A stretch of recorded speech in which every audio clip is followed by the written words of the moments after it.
ಕುವೆಂಪು ನಗರದಲ್ಲಿ ಆಗಲೇ ನಂದು ಆಫೀಸ್ ಓಪನ್ ಆಗಿತ್ತು ಚುನಾವಣೆ ಸಂದರ್ಭದಲ್ಲಿ. ಅದು ಇನ್ನೊಂದು 1-2 ತಿಂಗಳಿಗಾದರೂ ಅದು ಓಪನ್ ಆಗಿರುತ್ತೆ. ಸರ್ಕಾರಿ ಸೌಲಭ್ಯ ಎಲ್ಲ ಸಿದ್ಧ ಆಗೋ ನಂತರ ಅಲ್ಲಿಗೆ ಶಿಫ್ಟ್ ಆಗ್ತೀನಿ. ಸೊ ಅಲ್ಲೇನೆ ನಾನು ಲಭ್ಯವಿರ್ತೀನಿ. ಮೊಬೈಲ್ ನಂಬರ್ ನಮ್ಮ PA ನಂಬರ್ಗಳಿಗೆ ಎಲ್ಲರ ಜೊತೆನೂ ಇದೆ. ಅದು ಮೂಲಕ ನೀವು ಸಂಪರ್ಕ ಮಾಡಿ.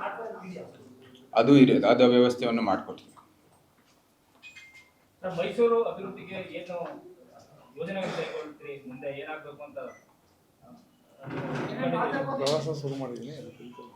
ಆಗಲೇ ನಾನು ಮಿಕ್ಕಿರೋ ಕೆಲಸದ ಪ್ರಗತಿ ಪರಿಶೀಲನೆ ಮಾಡೋದಕ್ಕೆ ನಾನು ಇಲ್ಲಿ DC ಅವರು ಇರ್ಬೋದು, ಆಡಳಿತ ಇರ್ಬೋದು, ಅವ್ರಿಗೆ ಸಭೆಯನ್ನು ಕರೆದಿದ್ದೀನಿ. ಅವ್ರು ಯಾವಾಗ ಅನುಕೂಲ ಆಗುತ್ತೋ ಅವರು ಸಭೆಯನ್ನು ಏರ್ಪಡಿಸ್ತಾರೆ. ನಂತರ ನಾವು ಏನು ಮಿಕ್ಕಿದ ಕೆಲಸ ಅದನ್ನು ಕೂಡ ನಾವು ನಮ್ಮ ಗಮನಕ್ಕೆ ಬರುತ್ತೆ. ನಮ್ಮದೇ ಆದ ಯೋಜನೆಗಳು ಏನೇನು ಕೆಲಸಗಳು ಮಾಡಬೇಕು ಅಂತಲೂ ಕೂಡ ಅವ್ರ ಜೊತೆ ಹಂಚ್ಕೋತೀವಿ. ನಂತರ ನಾವು ಒಂದೊಂದಾಗಿ ನಾವು ಆದಷ್ಟು ವೇಗವಾಗಿ ಅದನ್ನೆಲ್ಲ ಅನುಷ್ಠಾನ ಮಾಡೋಂಥದ್ದು ಪ್ರಯತ್ನವನ್ನು ಮಾಡ್ತೀವಿ. ಇವಾಗ ಸಾಯಂಕಾಲ 3 ಗಂಟೆಯಿಂದನೇ ನಾವು ನರಸಿಂಹರಾಜದಿಂದ ಶುರು ಮಾಡಿ ಎಲ್ಲ ಕಡೆ ಪ್ರವಾಸವನ್ನು ಮಾಡ್ತಾ ಇದ್ದೀವಿ. ಜನರು ತಮ್ಮ ಮನವಿಗಳನ್ನು ಕೂಡ ಆ ಸಂದರ್ಭದಲ್ಲಿ ಸಲ್ಲಿಸ್ತಾರೆ. ಆಗಲೇ ಚುನಾವಣೆ ಸಂದರ್ಭದಲ್ಲೂ ಕೂಡ ಸಲ್ಲಿಸಿದ್ದಾರೆ. ಅದನ್ನು ಕೂಡ ನಾವು ಏನೇನು ಪರಿಹಾರ ಕೊಡ್ಬೋದು ಅಂತ ನಾವು ತೀರ್ಮಾನ ತಗೊಂಡು ಮುಂದುವರಿತೀವಿ. ಗೆದ್ದ ನಂತರ ನಾವು ಮೈಸೂರು ಕೊಡೋದಕ್ಕೆ ಆದ್ಯತೆ ಮೇಲೆ ಏನ್ ಕೆಲಸಗಳು ಮಾಡಬೇಕು ಅಂತ ಪಟ್ಟಿಯನ್ನು ಸಿದ್ಧ ಆಗಿದೆ. ಮತ್ತೆ ಮಾಜಿ ಸಂಸದರು ಹೇಳಿದ್ರು, ನಾನು ಮಾಡಿದಂತಹ ಕೆಲಸಗಳು ಯೋಜನೆಗಳೇನಿದೆ ಅದನ್ನ ಮುಂದುವರಿಸಿದ್ರೆ ಸಾಕು, ಸಾಕಷ್ಟು ಮೈಸೂರು ಕೊಡಗು ಅಭಿವೃದ್ಧಿ ಆಗುತ್ತೆ ಅನ್ನೋ ಮಾತು. ಅದ್ರ ಬಗ್ಗೆ ಏನಾದ್ರು ಮಾಹಿತಿಗಳನ್ನ ಕಲೆ ಹಾಕುವಂತ ಕೆಲಸ ಮಾಡಿದೀನಿ. ಆಗ್ಲೇ ಹೇಳಿದ್ದೀನಿ, ಮಿಕ್ಕಿರೋ ಕೆಲಸದ ಪ್ರಗತಿ ಪರಿಶೀಲನೆ ಮಾಡಬೇಕಾಗಿದೆ. ಹಿಂದೆ ಸಂಸದರು ಮಾಡಿರುವಂಥದ್ದು ಕೆಲಸದ ಎಲ್ಲ ಪ್ರಗತಿ ಪರಿಶೀಲನೆ ಮಾಡಬೇಕಾಗಿರುತ್ತೆ. ಇಂದಿನ ನಮ್ಮ ಸ್ಥಳೀಯ ಆಡಳಿತದೊಂದಿಗೆ ಸಭೆಯನ್ನು ನಡೆಸಬೇಕಾಗಿದೆ. ಅವ್ರಿಗಾಗಲೇ ಹೇಳಿದ್ದೀನಿ ಇದು ಸಭೆ ಮಾಡಬೇಕು ಅಂತ. ಅವ್ರ ಸಮಯಕ್ಕೆ ನಾವು ಕಾಯ್ತಾ ಇದ್ದೀವಿ. ನಂತರ ಎಲ್ಲ ಕೆಲಸನೂ ಕೂಡ ನಾವು ಮುಂದುವರಿತೀವಿ. ನಮ್ಮದೇ ಆದ ಏನು ಕೆಲಸಗಳು, ನಮ್ಮದೇ ಆದ ಏನು ದೃಷ್ಟಿ ಇದೆ ಅದನ್ನು ಕೂಡ ಅದು ಸೇರಿಸಿ ಮುಂದುವರಿತೀವಿ. ವಿಷನ್ ಭಾಳ ಸ್ಪಷ್ಟವಾಗಿ ಚುನಾವಣೆ ಸಮಯದಲ್ಲೇ ಹೇಳಿದ್ದೀನಿ. ನಮ್ಮ ಇಲ್ಲಿ ಮೈಸೂರು ಹಾಗೂ ಕೊಡಗು ಕ್ಷೇತ್ರದಲ್ಲಿ ಪ್ರವಾಸೋದ್ಯಮಕ್ಕೆ ಒಂದು ದೊಡ್ಡ ಒತ್ತನ್ನು ಕೊಡಬೇಕಾಗಿದೆ. ಪಾರಂಪರ್ಯ ಸಂರಕ್ಷಣೆಯಲ್ಲಿ ನಾವು ಭಾಳಷ್ಟು ಕೆಲಸವನ್ನು ಮಾಡಬೇಕಾಗಿದೆ. ಅದರ ಜೊತೆಗೆ 2 ಕ್ಷೇತ್ರದಲ್ಲೂ ಕೂಡ ಭಾಳ ಹೆಚ್ಚಾಗಿ ನಾವು ಕೃಷಿ ಕ್ಷೇತ್ರದ ಮೇಲೆ ಅವಲಂಬನೆ ಮಾಡ್ತೀವಿ. ಅದಕ್ಕೂ ಕೂಡ ಒಂದು ಒತ್ತನ್ನು ಕೊಡ್ತಾ ನಾವು ಕೆಲಸವನ್ನು ಮಾಡ್ತೀವಿ.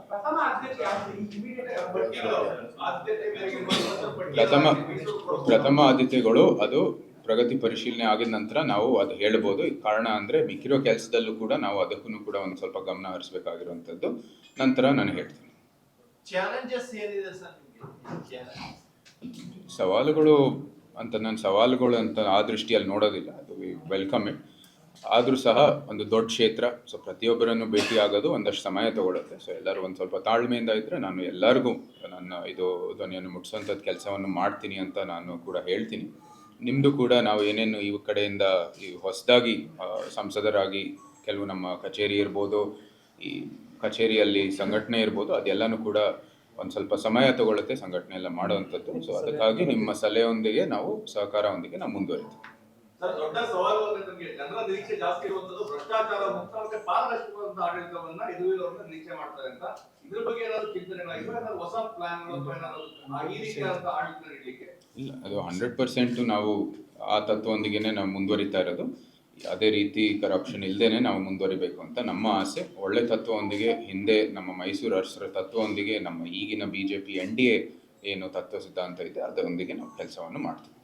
ಇಂಡಸ್ಟ್ರೀಸ್ ವಿಚಾರದಲ್ಲಿ ಅಥವಾ ರೈಲ್ವೆ ವಿಚಾರದಲ್ಲಿ ನಿಮಗೆ ಸಂಪೂರ್ಣವಾಗಿ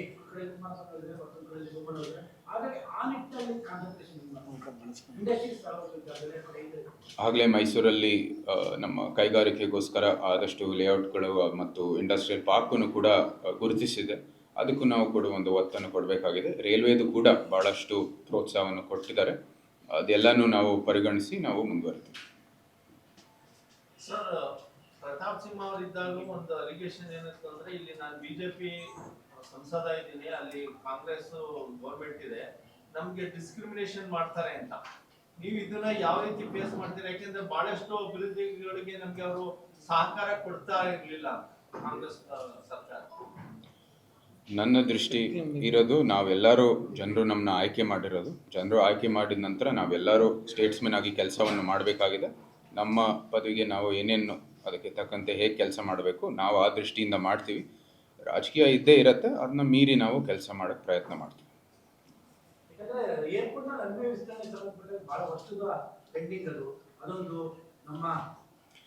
ಅದು ಒಂದು ಸ್ವಲ್ಪ ಪರಿಶೀಲನೆ ಆಗಿದೆ.